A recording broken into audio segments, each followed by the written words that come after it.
can see, give me a raise of hands for anybody who's related to one of my boys in Company G. Yeah, isn't that cool? Nice boys. Okay, so let's get started. Let me do this first so I don't lose everybody.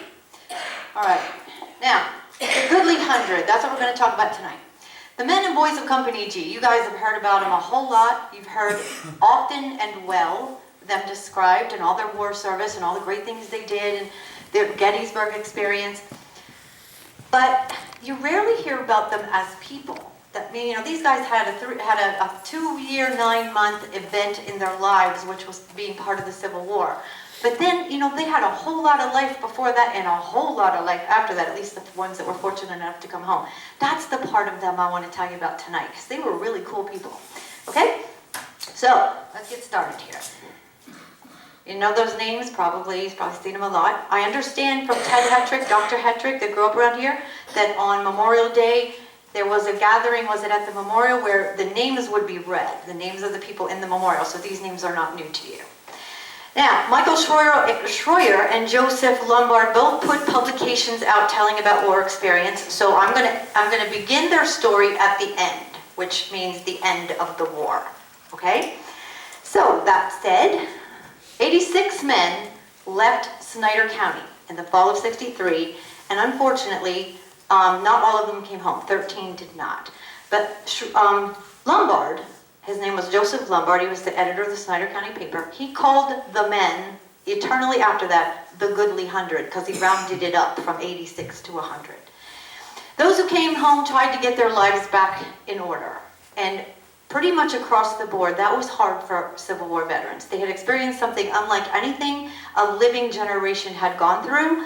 The Revolutionary War was 87 years prior to a lot of these men shipping off, and so they didn't have people alive. There weren't people alive who could share what they had gone through.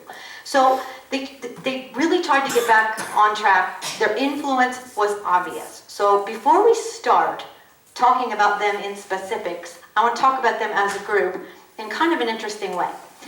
A lot of you know the Civil War author and historian by the name of Bell Wiley, and he did a lot of work and research on the common soldier in the Civil War. So let's see how our guys stack up against average people, and we all know they're not average, but let's just see. Okay? Here we go. Mr. Wiley says that the average Civil War soldier was between the ages of 18 and 29. Our boys ranged from 16 to 45. Now, 45 is kind of old back then. Don't take any offense to that. People say today 60 is the new 40, but not back then. So, our boys ranged 16 to 45. 62 of them, or 72%, fell within Mr. Wiley's average.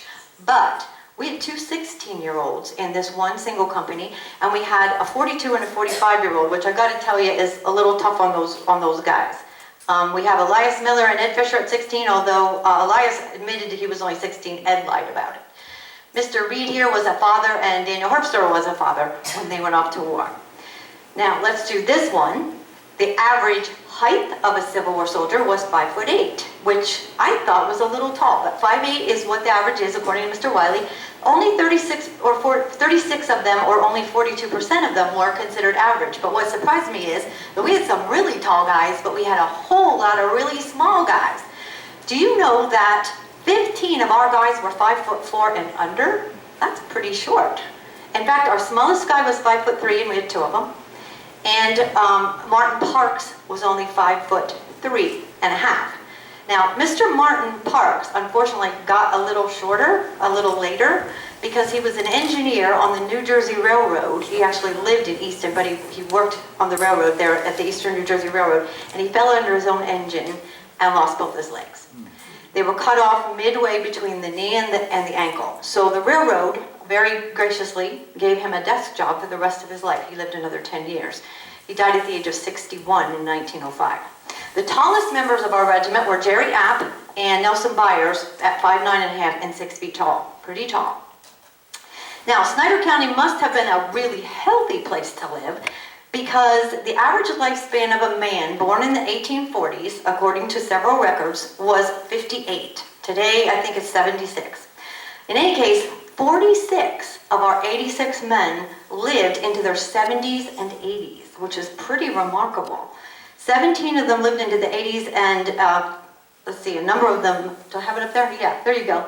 46 of them lived to be 70 or older, 17 into their 80s. The 3 oldest members of Company G were 88, 89, and 89. What's in the water around here? I think we could all use some of that stuff. Now, the summer of 1930 was probably the worst year for families of Company G, because that's the year the last 3 died. Pretty late in the game, 1930. The 3 of them that died, 1 died in June, 2 died in July. The very last one to die was Danny Gross. He was 87, and unfortunately, he didn't die a natural death. He was hit with a car. He lived in Watsontown. He crossed the road in front of his house, and he was struck. So who knows if he could have maybe made it to the 1938 reunion had he not met with such an untimely death. Now, Mr. Wiley says that the majority of soldiers were farmers. So let's see if our guys are normal. 15 of our boys were farmers. That's not a lot out of 86, considering what Mr. Wiley just said. But we had 21 were laborers, 12 were carpenters, and that's about half of the careers, farmers, laborers, and carpenters. And then all the rest, we got a whole variety here of things going on. A lot of shoemakers up there, a couple of blacksmiths, tinsmiths, coachmakers, and that sort of thing. One of the most notable demographics that I think is really interesting about our boys is that every blessed one of them got married. Every one of them. Only one was a widower when he went into the war. That was John Bingaman from Beavertown. And not a single one of them got a divorce. Aren't you proud of those boys? That's so cool. Mr. Bingaman, the widower, went off to war in the fall of '62, and he left behind 5 children under the care of his oldest daughter, who was 18. When they went off to war in the fall, they hung around in Harrisburg for about 2 months before they got an assignment. So Mr. Bingaman decided he was bored. This is not what he signed up for, so he went home. When it was time to ship out to actually go to war, he went back, quite willingly, although they didn't see that as exactly kosher. So he got charged with desertion, and it took him many years to get beyond that reputation. But he actually did go back, was docked in pay, and served very well throughout the rest of the war. So now, this is very interesting to me. It is notable that within 20 years of the war, about half of our boys moved away. And that's pretty surprising, because most of these men came from families that were multi-generation Snyder Countyans. So to suddenly have half of them pick up and go seems unusual, but not really when you think about what they had just experienced. The men of Company G had marched 5,000 miles through 12 states, fought in 6 of them, and took a 900-mile train ride during their war service. So we weren't going to put these guys back in the box. It's that simple. They saw the world, and this little tiny county was not going to hold them any longer. So this is where we can find some of our boys as about 20 years later. You notice all the Pennsylvania cities that acquired some of them, but these are the interesting ones here on the other side. These are the out-of-state boys, but notice the ones like this. We've got Iowa here, Nebraska, Kansas, and Dakota Territory. You know what's going on there? Homesteading. They were taking land bounties out west, and you had to live on them for at least 4 years. So a lot of our boys just picked up and got some land out west, and most of them stayed out there. Now you could, by the way, you got the land in place of pension money, so a lot of them felt like the land was more valuable. Oh, by the way, not one of them moved to a southern state. Now, let me tell you something here, why that might have been. Our boys, for half of their war service, served under a general by the name of Sherman. Remember Sherman, the guy who liked to burn things? Yeah, I don't think they'd have been welcome in the South, if you really want to know. So they probably knew that. They just didn't want to go deal with that anymore. Now, Benjamin Parks is one of those guys. He stayed in Snyder County till 1887. And then, by the way, this is Martin Luther's brother, the guy who fell under a zone train. He married here in Snyder County. And then he picked his 7 kids up and his wife and moved to Milford, Nebraska on a homesteading site. Stayed on this site for 4 years and then moved to Lincoln, Nebraska. He's a very interesting study in perseverance. This is what a lot of these guys were made out of. This is what happened to him. Kennesaw Mountain, June 1864, some summer of 1864. He's a little guy, so he's getting up on the breastworks trying to see what was going on when he heard some shooting. And he took a bullet in the face. It went in a ½ inch below his right eye, out here on the outside, passed through his jaw, up over across the roof of his mouth, took a downward spiral, and came out behind his left ear. According to his pension record, for the rest of his life, he could not see out of his right eye, he could not hear out of his left ear, he suffered numbness and paralysis in the left side of his face, pain in his left jaw, and sinus trouble. Now, you would think this boy would have went home and kind of cried in his beer every night, right? 6 months later, he was back in action. He actually went back in service. When he got out of the war, he went back to school at Missionary Institute. He became a teacher, so he taught out there in Lincoln for a while, but then he suffered a little nervousness from his war wound. Yeah, go figure. And he ended up becoming a lawyer. So that's the life of B. Theodore Parks. Pretty cool guy. Now, the military influenced these men in some rather unusual ways. For example, Nelson Byers had 3 daughters and no sons, so he named one of his daughters Nellie Sherman, after General Sherman. He was a popular guy, apparently, with these folks, because we also have Samuel Jarrett naming one of his sons William Tecumseh, and Isaac Knapp and Elias Miller both had a William Sherman, and I'm glad they didn't move south, aren't you? Levi Romick had a Sigel McClellan, which is named after 2 different generals, and we have Lombard, who thought real big. He named a son George Meade Lombard. Meade, of course, was the victor at Gettysburg. Fred Ulrich had a William Slocum. Now, I knew one of Fred Ulrich's grandsons. He worked as the Northumberland County coroner for a while, and he said his family always wondered where that weird name Slocum came from. So he is now enlightened. We also have John Regal, who didn't have enough kids to go around, so he named one single kid William Abraham Lincoln Regal. Benjamin Parks had a son named Theodore Byers, which happened to be named after his own company commander, Lieutenant Byers of Company G. And he also had another son he named Sumner, because he had an early enlistment, and General Sumner was one of his early commanders. So, the most prudent one of the bunch, however, named his only son after his father-in-law, who gave him a job and a home when he came home from war. Michael Schroyer went to war with 2 brothers and came home with none. His parents had both died before the war, so when he returned to Selinsgrove, he had nothing. No home, no family, nothing. So Richard Lloyd's son, James, who had served in Company G with them, offered Schroyer a home. He moved in with Richard Schroyer, ended up working for him as a shoemaker, and marrying both his daughters, not at the same time. Mary Lloyd, the oldest daughter, wrote to Michael when he was in service, and then she, unfortunately, they married right after the war, but she died of consumption and left 1 little boy. So a couple years later, Michael married the younger sister, Annie. So he got a lot out of that little relationship with Mr. Lloyd there. Speaking of family, Company G had 86 men, remember. They had 9 sets of brothers, including 1 set of 3 brothers. And those was the Schroyer boys. They had 4 first cousins, which was 2 sets of first cousins, 2 sets of fathers and sons, and 1 uncle with 2 nephews. So they're related all over the place. But then it gets complicated. And by that I mean everybody started marrying everybody's sister. So it ended up, and see if I can follow this now, Francis Wallace married Henry Schroeder's sister, and Harris Bauer married Sam Jarrett's sister. Fred and Jim Ulrich's younger brother married Captain Davis's daughter. Calvin Parks married Agnes Ryan, daughter of Captain Ryan, who died at Fredericksburg. And when Parks was killed in a construction accident, she married James Ulrich. And James Ulrich's brother was already married to her sister. Are you with me? Someone like Snyder County. I'm glad you said that. And keeping on going, James Smith married Jerry Moyer's sister Emma. And we already know that Michael Schroyer married 2 sisters. So that's kind of the family ties that bind. Now, you got to figure, why did all this marrying of sisters happen? Well, that gets me to the point tonight that I really wanted to talk about anyway. Company G, the civilian boys. You know, they were Company G of the military ilk of 149th Pennsylvania. But when they came home, like I said, they tried to get their lives back together. But it was the funeral of the first one who died outside of service. Jacob Regal died in 1873 at the age of 30. And when Company G veterans or survivors came together at the funeral, they recognized what was missing in their lives. It was that camaraderie that they had had for all those years at war. So they determined right then and there they were not going to lose touch. They decided that they would meet regularly, and it turned out to be once a month. They met in Selinsgrove above Schroyer's shoe store.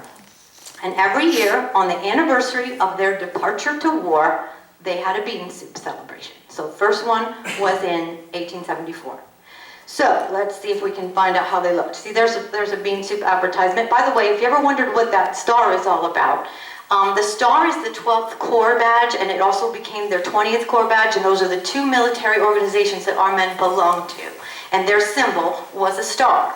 Their division was the second, and that made it a white star. So their flag would be a dark blue background and a white star.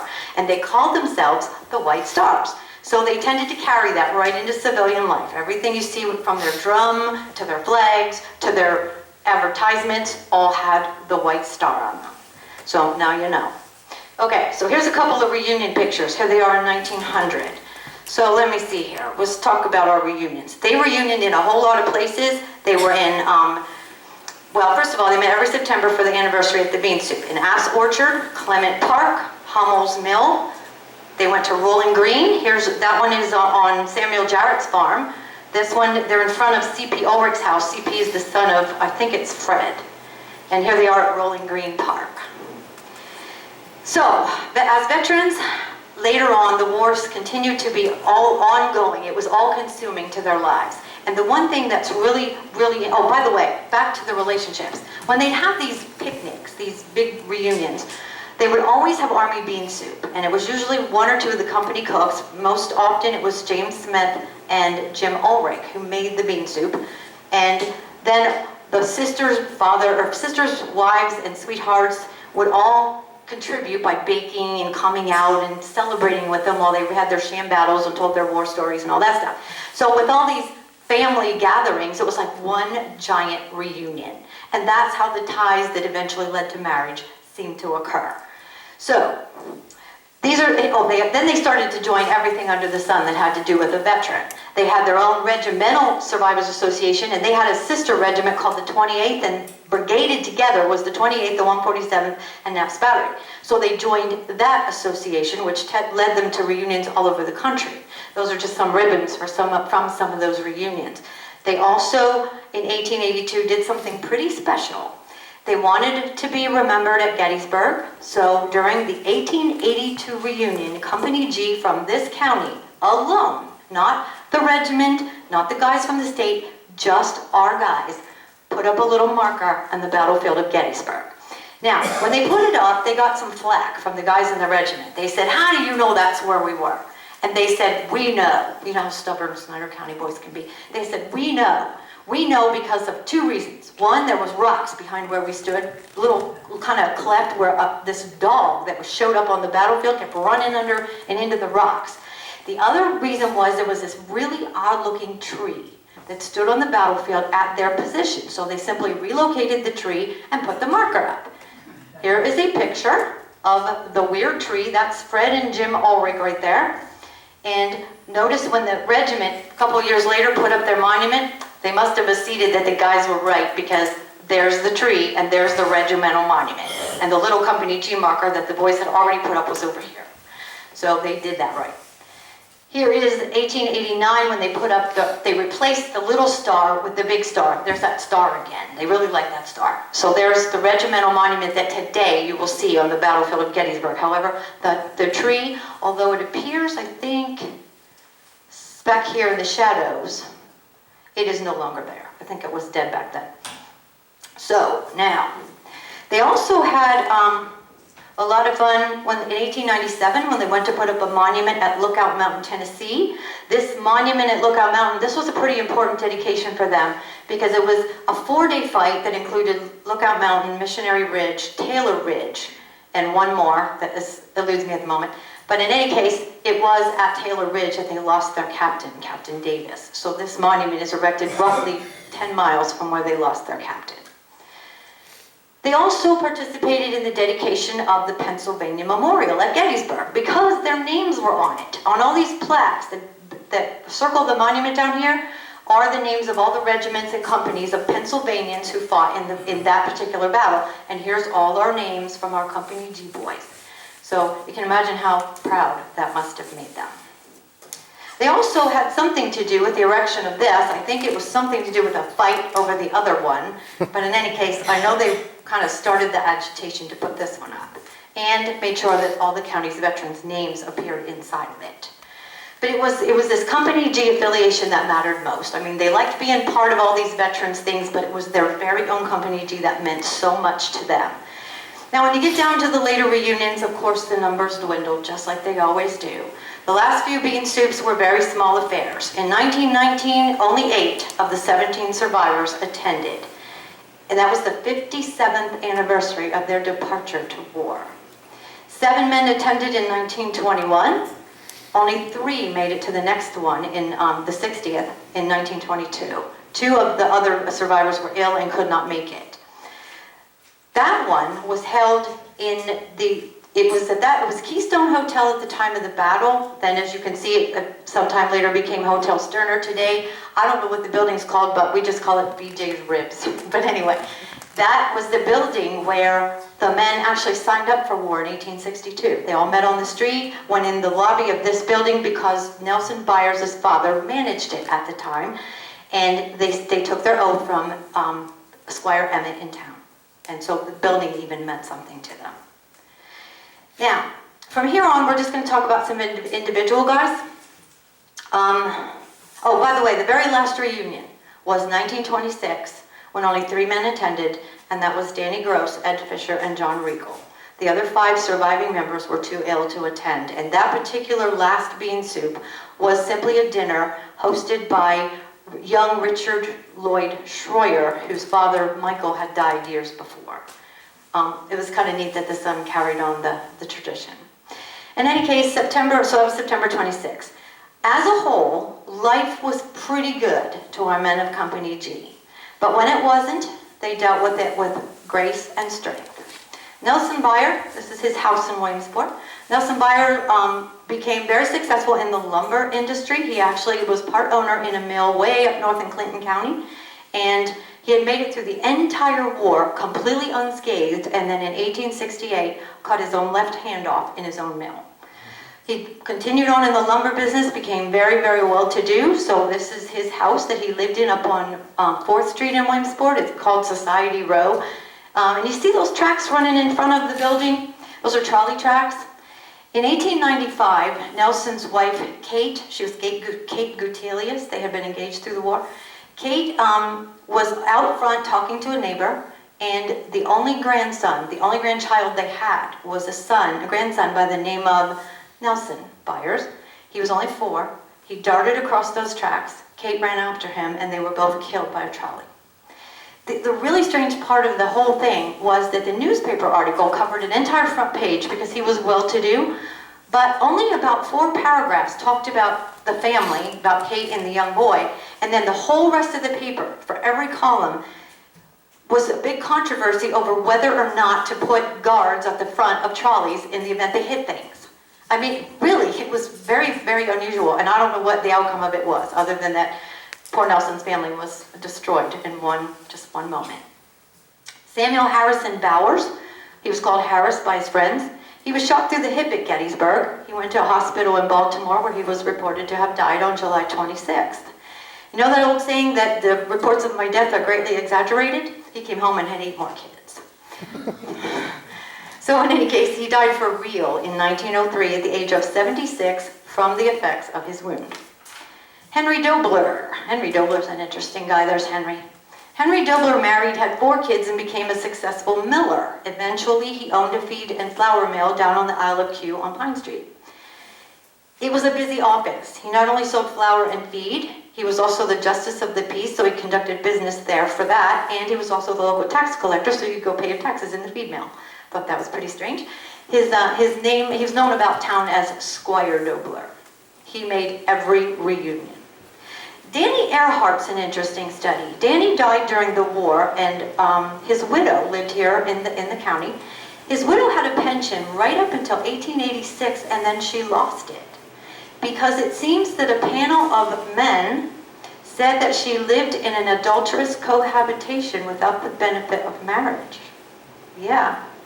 Actually, this determination was made by interviewing 12 other men in the county, all of them clerks and neighbors and whatever. You know, that would just not cut it today. Just not make it. Anyway, Jacob Garman is another one of our Company G boys. His nickname was Yankee. He moved out to Ohio, and when his health began to fail, he lived in one of the largest old soldiers' homes in the country, the one in Dayton, Ohio. It was huge. All these buildings are part of one complex. And out there, they actually even have their own cyclorama of the Battle of Gettysburg for just the men at the old soldiers' home. He died there in the old soldiers' home, and his remains are out there in Ohio. Now, Samuel Jarrett was kind of a sad ending for a pretty proud man. Samuel Jarrett lived in Cottsville his entire life. He and his wife Catherine had 10 children. She died in the spring of 1919, and 6 months later, despondent over her death, Samuel killed himself with a pistol while lying in his own bed. He had attended the bean soup 1 week before. Tom Herbster lived a very long and fruitful life, but in 1895 he had to endure the loss of the brother he had gone off to war with. William, who also served in Company G, fell from a ladder, suffered a compound fracture of his leg, and died of an infection at the age of 55. Thomas, however, lived to be 87. Elias Miller, who lost his father in the war, Reuben and Elias went off to war together. Elias was only 16 then. When Elias came back, he married Elizabeth Mitterling, and together they had 8 children. 2 of them, 1-year-old Lizzie and 5-year-old Anna, died a day apart in 1880 of scarlet fever. Elias himself died at the age of 55, and his funeral was conducted in English and German. I don't know how common that was in the county, but a lot of these men spoke both languages. Jacob Nerhood was, of course, one of the 5 Civil War soldiers from Company G that helped found the McClure Bean Soup down at that end of the county. It was under the auspices of the Michael Smith Post 355 GAR, and it was based on the Company G bean soups that had started over a decade before that. John Reed is an interesting veteran. His granddaughter, who I know the granddaughter's granddaughter, and the grandmother never knew John survived the war. He did. He lived to be quite old. But she thought he died in service because his name was on the Pennsylvania monument. Because the Vietnam Wall is only the name of dead soldiers, people assume that the Pennsylvania monument also only bears the name of the dead. Reed's name is on there because he fought in the Battle of Gettysburg, but he survived the war, came home, and died at age 77 in Selinsgrove. John Regal, he was brother to Jacob, the one who died first, and at whose funeral this whole thing started. John Regal's actual real name is John Regal, and his brother's actual real name is John Jacob Regal. John Regal, actually belonged to the same church, the United Evangelical Church, for over 60 years. That's quite a devout church member. Lot Ulrich was one of 4 Ulrich boys who went off. It was 2 brothers and 2 brothers, all of them cousins. Lot went to war with Antis, his older brother, and his two cousins, Jim, James, and Fred. All of them came home from the war, but Lot was the one whose health was really broken. He had gotten pneumonia and typhoid during the war, and even though he appeared to recover, he never ever was very robust and healthy after that. He owned a tannery on High Street in Selinsgrove, and at age 40, he passed away. His brother, Antis, was the company fifer, and every time you see Antis in a picture, right there he is, right there, you see him with his fife. The very first time I ever gave a talk about Company G was at a Civil War roundtable many moons ago in Sunbury, and a man I had never met was sitting in the very front holding a box. And when it was all over, he walked up to me, and it was Jim Ulrich, and in the box was Antis's fife. I got to hold that fife that was on every battlefield these men were on in the war. It was quite a thrill for me. In fact, I'm pretty sure he still has it because I don't think he'll ever part with it. In any case, Fred and Jim were both students of Missionary Institute. Actually, 7 of our boys were students at Missionary Institute when they went off to war. Francis Wallace of McKees Half Falls was married to Lydia Schroeder, sister of Henry in the company. Their first child died before Francis went to war, but when he came home, they had 5 more children. 4 of them were twins. They had a boy-girl set, and shortly thereafter they had another boy-girl set, which is pretty uncommon actually back then. Unfortunately, Francis and his 4-year-old son died in March of 1888 of a fever. He was only 49 years old when he passed away. John Mull was married to Catherine Reniger, and he had 4 children when he went to war.